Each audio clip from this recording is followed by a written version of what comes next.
school district's business and is not to be considered a public community meeting. There is time for public participation during the meeting as indicated on the agenda. Call to order. Roll call. Dr. Arnold? Yes. Mr. Flood? Yes. Mr. King? Yes. Mr. Long? Here. Mr. Messerschmidt? Here. Pledge of allegiance.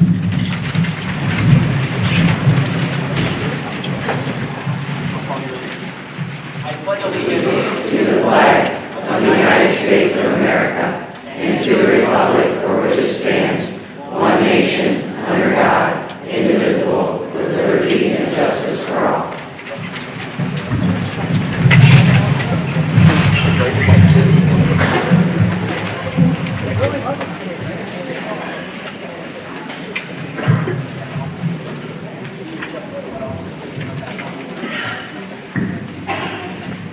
All right, moving into public participation.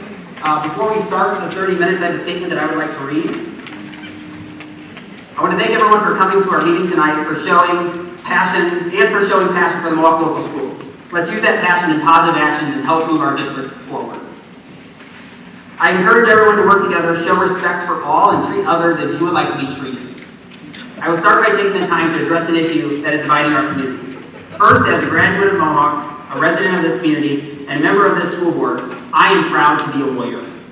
I am proud to be on this board with the other 4 members and this administration. But I am also concerned about the district that I truly care about, and especially our students.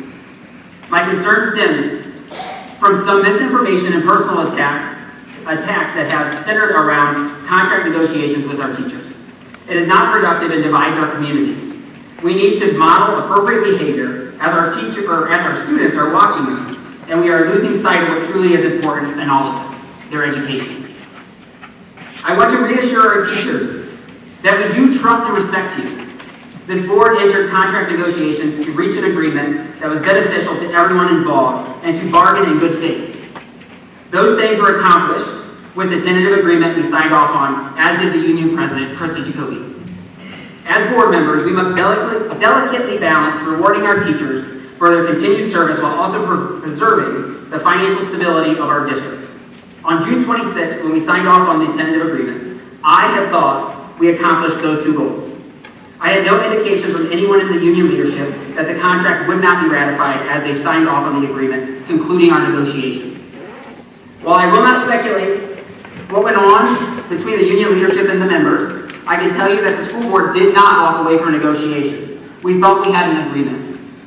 We did not turn our backs on our teachers, and many of them who we've known for years. What I know is that we offered a robust contract that includes 3% raises every year of the contract, along with retention stipends, attendance bonuses, sign-on bonuses for new teachers, an increase in the reimbursement for unused personal days, an increase in the academic work rate, plus our teachers still receive any step raises that they earn. Yes, there is minimal increase in insurance premium contributions in the 3rd year of the contract, but our teachers will still pay less than the industry standards thanks to our district's participation in the insurance consortium.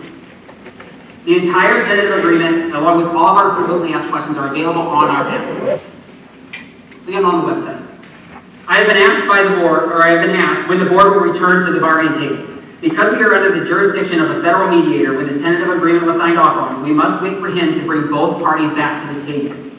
We have been in contact with him, and if called, we will return to continue bargaining in good faith. Until then, I ask that we all put our focus where it should be, and that is on our students. The new school year is quickly approaching, and students deserve an excellent school year, just like all the other students that have passed through these doors. The personal attacks and misinformation must stop. We respect and trust our teachers and have indicated our willingness to work with them. Thank you. At this time, those wishing to speak to the Board of Education may do so at this time. Individual comments will be limited to 3 minutes.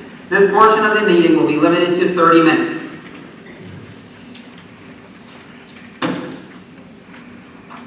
First up here will be Kyle Jacoby.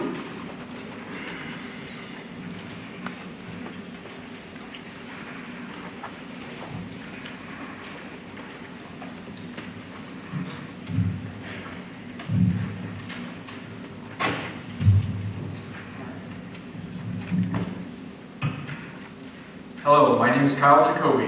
I am a Mohawk alumni, junior high football coach, athletic booster, and taxpayer of Mohawk School District.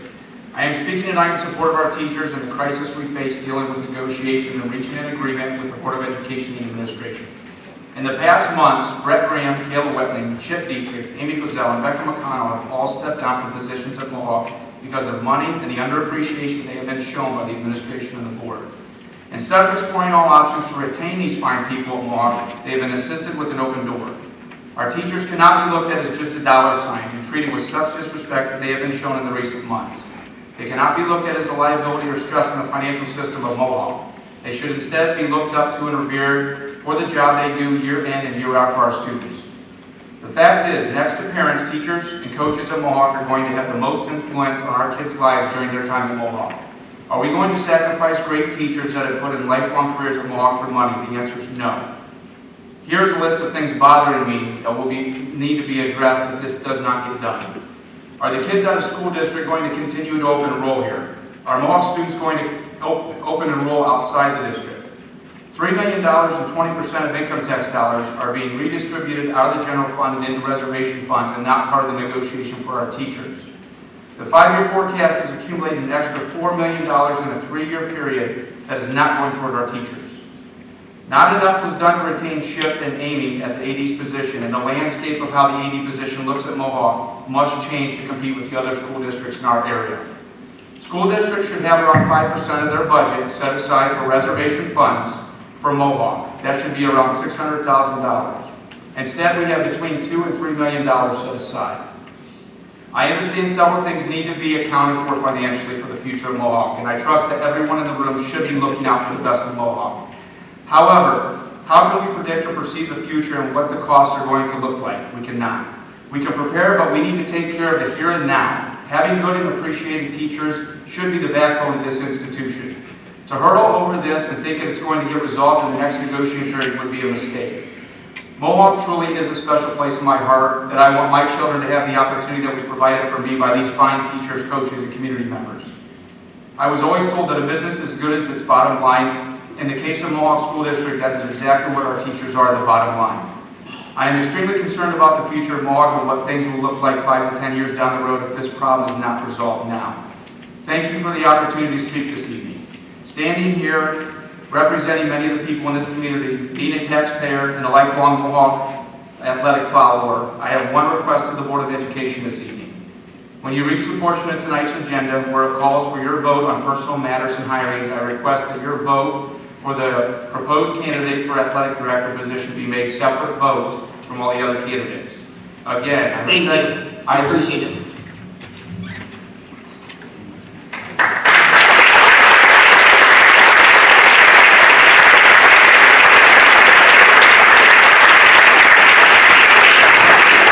Next up is Krista Jacoby. Yep, sorry. Unless you don't want to.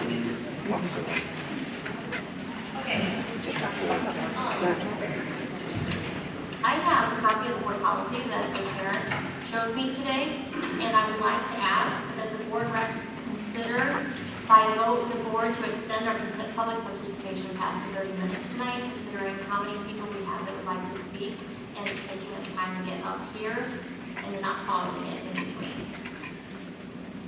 No, I think from what we've had here, actually, I think we'll have enough time. All right, so good evening. My name is Krista Jacoby. I'm president of the Mohawk Education Association, and I just want to thank all of you who came to support us at this board meeting tonight. Many of us have received numerous texts, emails, and phone calls asking how you can help.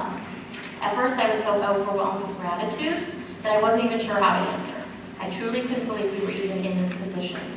As time went by, I now know that the best way you can support us is to continue doing what you're already doing, asking our board members to make this right and meet with us, putting up yard signs and wearing red to show your support, and most of all, continue showing up. I had more, but for the sake of time, I'm going to let go on.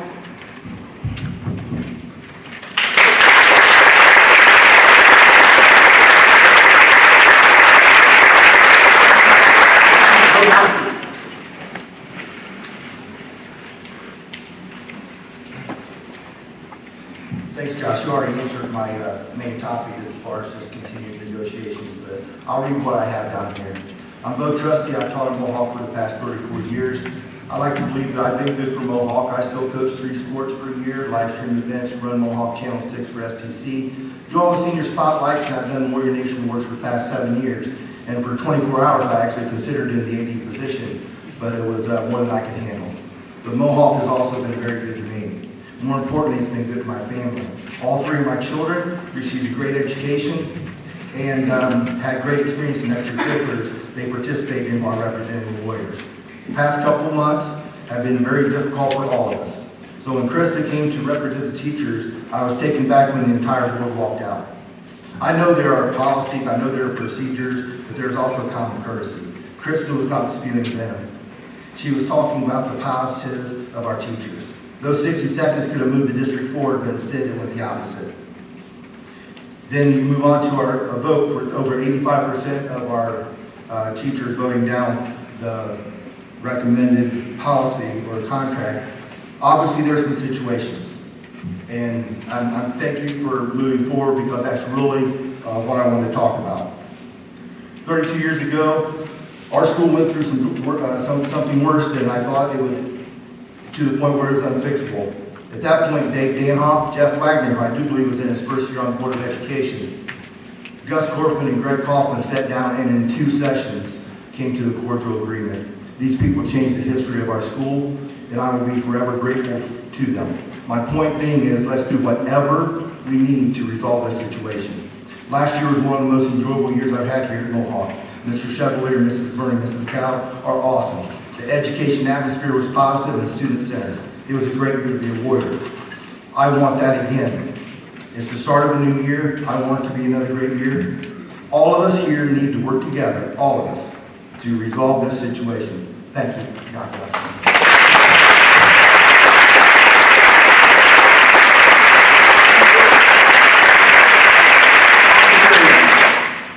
Sean Kearney.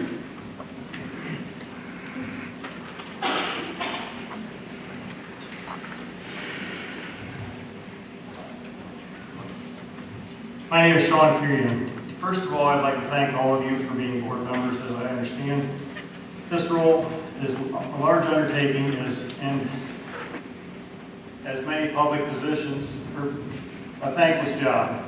I myself have many hours of volunteering with the community and understand the time you have spent away from your families in order to steer the district's mission and values. I'm here tonight as a Mohawk alumni, parent, coach, business and property owner, and taxpayer to express my concern for the future of Mohawk School District, and I believe I speak the thoughts of many throughout the Mohawk community. My wife, being a healthcare professional, has firsthand seen these past few years how the disconnect of management and the everyday associates can tear apart a workplace. The lack of respect towards each other on both ends makes for a crumbling organization. Her employer has lost many hardworking, experienced associates due to this disconnect, and the replacements out there do not compare to what was lost. Some of these aspects are what I and many others are seeing surrounding these last few months at Mohawk. Administration has let valuable teachers and staff members go, whereas they should have been fighting to keep them.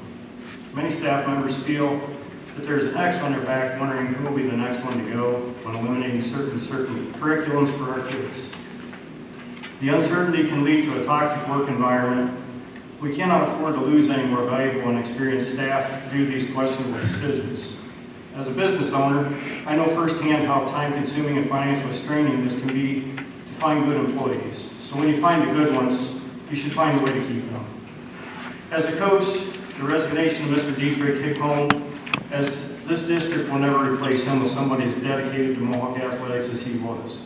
Because of this, sports and coaching support will suffer, ultimately affecting a large portion of our student body. Again, administrative decisions leading to this situation do not make any sense to us, so I beg you to reconsider the full-time AD position in order to keep Mohawk sports thriving. We fear poor decisions and disconnect of administration and staff could cause families and students to leave our district. I simply and kindly ask you to ask yourself this question.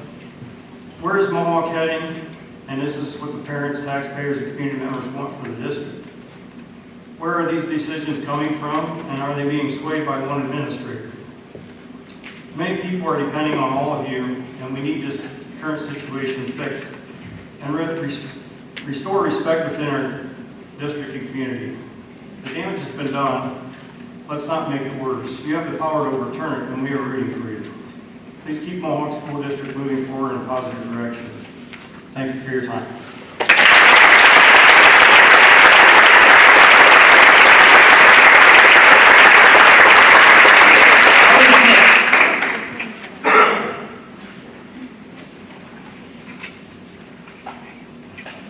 My name is Kelly Schmitz, and I'm a third-year Mohawk teacher, community member, and proud parent of 3 children in the district.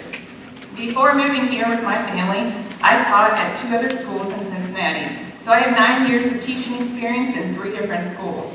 When it was time for me to find a teaching job here in Northern Ohio, I was happy to accept the job at Mohawk, and it didn't feel like I was just accepting any job. I am proud to teach alongside my coworkers and feel a high level of camaraderie and commitment to excellence. I have never taught at a school with such a supportive PTO and overall sense of community. Warrior pride is real. In Cincinnati, I started as a Winton Woods Warrior, but the pride was not real. I taught there for 4 years and got out when I could, like so many others. Although it was challenging to teach there, it wasn't the students that drove us away. It constantly felt like there was a battle between the teachers and the people above, and it was a toxic place to work. That sense of them versus us bred fear, distrust, and animosity not only towards those people above, but also between teachers. It turns the school into a training ground for good teachers who then leave to find their forever job. It was a horrible experience as a teacher, but it was the students in the community who suffered in the end. Of the 59 teachers at Mohawk, 34% have been here for over 20 years, and 61% have been here for over 10. So I think it is safe to say that Mohawk has not been a training ground for teachers. I have talked to several of these seasoned teachers, and they have all said that bargaining is usually not like this. The unwillingness to listen, to budge, to give common courtesy, or even basic respect are all things that create the teachers versus administration vibe.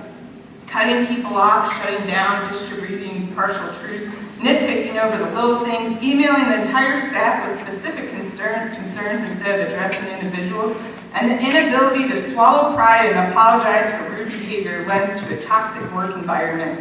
I hope that this relationship can be restored because the foundation of this great school, the teachers, will start to crumble. Without good teachers, schools are nothing more than glorified daycares. In my experience, I have witnessed the revolving door of administrators, superintendents, and school board members coming and going throughout the years at multiple districts. I've also seen teachers come and go, but here at Mohawk, there's an exception to this rule. Teachers stay and forge careers. This consistency is ultimately why our children can come to school knowing they will be taught by passionate and dedicated teachers. Go Warriors.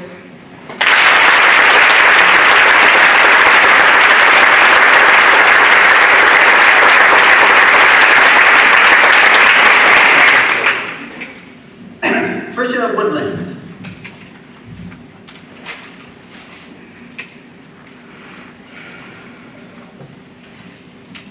Good evening. My name is Tricia Woodland, and I have over 20 years of labor relations experience, including compensation. My purpose today is not to only echo the concerns of my fellow parents and community members, but to exercise my civic duty to remind you of your own policies. According to your policy manual, the proper performance of school business and administration of an effective educational program requires the services of individuals of integrity, high ideals, and human understanding. You expect all administrators to maintain high standards in their working relationships, provide professional leadership in the district and community, and to recognize basic dignities of all individuals whom they interact with. Exercise due care to protect the mental and physical safety of students, colleagues, and subordinates. In addition, you believe that each administrator should maintain standards of exemplary professional conduct and conform their behavior to the code of ethics set forth below as adopted by the AASA Statement of Ethics for School Administrators by making the well-being of students the fundamental value of all decision-making and actions fulfilling professional responsibilities with honesty and integrity, supporting the principle of due process, and protecting the civil and human rights of all individuals. So I ask you all, have you honored your commitments to this code? Have you bargained in good faith? Have you considered the actions taken for the well-being of the students? How can we promote the well-being of students if we disregard the well-being of our esteemed educators? I'm appalled at how the teachers have been treated. Whether you know it or not, your lack of consideration has created deep wounds. My fear is how these wounds will be healed, even after a contract is signed. I hope you are all prepared for the climb ahead. As I indicated in a recent email to you all, Mohawk's average pay is lagging, and if we do not increase our marketability, we will struggle to attract. Are you concerned of losing good teachers? If not, you should be at least concerned with the ability to recruit new ones. You judge yourself by your intentions, but you are being judged by perception. As you can see in the court of public opinion, judgment has been made. You don't think about this raises red flags to potential candidates. We have parents questioning to send their children to our school. Only a fool would think otherwise. Here is what I'm not concerned with. I have no concern that the teachers, the people in this room, will continue to share their passion for the children of this community and provide them with quality education. I have the utmost respect for them, and I hope they know how much we value them. So I ask you to reconvene your negotiations to secure a ratified contract to reestablish the faith you have the best interests of the school, the teachers, and our children at heart. Thank you.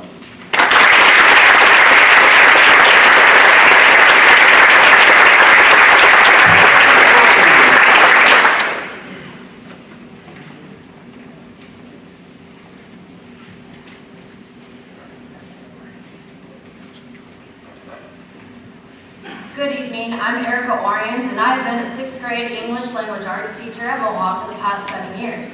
Tonight, I want to share with you why I chose to be a warrior. For 8 years, I was a 7th grade ELA and social studies teacher at Cyrus Middle School. I truly love my profession, and it was evident in everything I did while there. However, lack of stability in administration, high staff turnover, and very little community support and school pride, I started thinking about leaving. In 2016, a Mohawk staff member who was aware of my reputation and my accomplishments at Cyrus reached out to me and highly recommended that I apply. I'm a 2004 Mohawk alumni, and I've always known how passionate the people of this community support the school, its teachers and students. Looking around, you can see that it has not changed. I dreamed of working in a district like this, and it was my top reason for wanting to leave Cyrus. However, uprooting everything that I had created and done over the past 8 years was unsettling, and I had a growing family to think about. Luckily, Mohawk offered higher pay, better insurance premiums, and more pay scale steps. Mohawk has also gave me pay for my years of experience and education. The district even allowed me to transfer my sick leave. I was very impressed that a rural district could offer a teacher so much. Mohawk made it very easy to make the switch. I could see that they valued the quality of teachers and were willing to pay for that. Mohawk was to be my forever school that I would stay at until I retired. I feel that I have been a good investment to this district. Ask any student who has been through my classroom and they'll tell you. It is disheartening to see what has been happening within the district. I feel that it is not the district's goal to attract high-quality teachers that plan to stay and invest their careers into this community. Most teachers commute to teach at this district.